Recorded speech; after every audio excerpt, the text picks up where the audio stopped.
क्या बोलते? आप इसको यूं समझिए कि भगवान कृष्ण की मम्मी का नाम क्या था? देवकी। क्या नाम था? और उनका पालन पोषण जसोदा ने, यशोदा है जसोदा ने किया। पढ़ते हैं हम। वैसे के वैसे राजकुमारों के पालन पोषण के लिए कुछ महिलाएं हुआ करती, उनको क्या बोलते? दाई माँ। क्या बोलते? तो अभी भी एक वर्ड होता है, वे महिलाएं जो बच्चे करवाती है, दाई।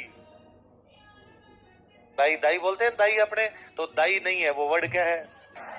दहाय है वो, दहाय दहाय दहाय दहाय दहाय। क्या हो गया? अब नॉर्मलिटी है कि दाई का काम बच्चे करवाना है, बच्चे करवा जब उसकी माँ संभाले।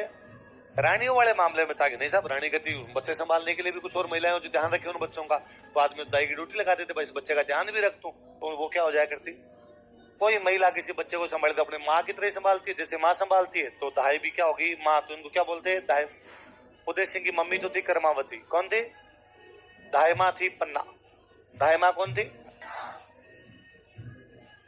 कर्मावती जब जौहर करती है तो पन्ना को बुला के कहती है कि भाई पन्ना, इतने दिन मैं तो इसकी थी माँ और तू इसकी क्या थी? ढाई माँ। मैं तो मर रही हूँ, अब तू ही तो इसकी माँ है और तू इसकी क्या है? अब भाई मेरे बच्चे का ध्यान रखना। हर माँ यही कह के जाएगी भाई उदय सिंह का तू ध्यान रखना। नौकर भाग के पन्ना के पास कर, उसने पन्ना को जाग कहा कि ढाई माँ पन्ना, विक्रमादित्य को तो मार दिया बनवीर ने, और अब बनवीर किसको मारेगा? उदय सिंह। वो मेवाड़ का निष्कंटक राजा बनना चाहता था कि उसके बीच में कोई घंटा बचे। और वो महिला सोचती है, अरे पहली बात तो उदय सिंह को मारने का मतलब मेवाड़ का नुकसान है, सीधा सीधा मेवाड़ का राणा मारा जा रहा है। मैं मेरे राष्ट्र को इस प्रकार का कोई नुकसान होने नहीं। फिर मेरे को कर्मावती कह के गई थी कि मैं इसकी माँ और मैं इसकी दाई माँ हूं, मैं मेरे बेटे को ऐसे कैसे मरने दूं?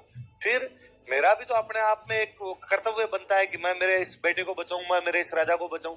पर उसके क्या दिमाग में, एक महिला क्या करे? एक सामने जब तलवार लेके आदमी आता हो, उसके अचानक दिमाग में एक आया कि कैसे बचाया जाए। उसका खुद का एक बेटा था, उसका नाम था चंदन।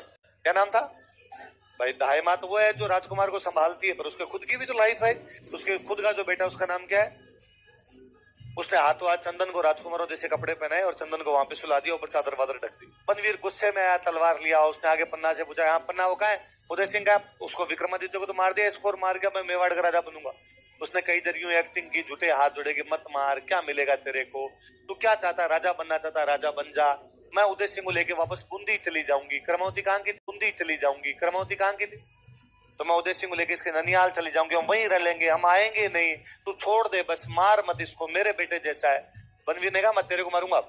बताती है कि नहीं बताती? तो उसने वैसे ही गुस्से में एक्टिंग कर देगा कि ये सो रहा है, यूं मारना दे इसको, मार दे।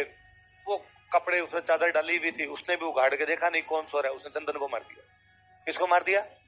ना भूतो ना भविष्य। कोई माँ अपने बेटे को राष्ट्र के लिए मरवा दे, ऐसा उदाहरण हमारे पास कौन सा है? माँ पन्ना प्रातः स्मरणीय है, सुबह सुबह अगरबत्ती किए जाने लायक है। इतना बड़ा बलिदान कौन दे? माता से अपने बेटे को कटवाने जैसा काम जल्दी से तो नहीं, वो भी आंखों के सामने। एक युद्ध में आप लड़ते हुए मारे जाओ तो अलग बात, आप आंखों के सामने कटवा देते हो।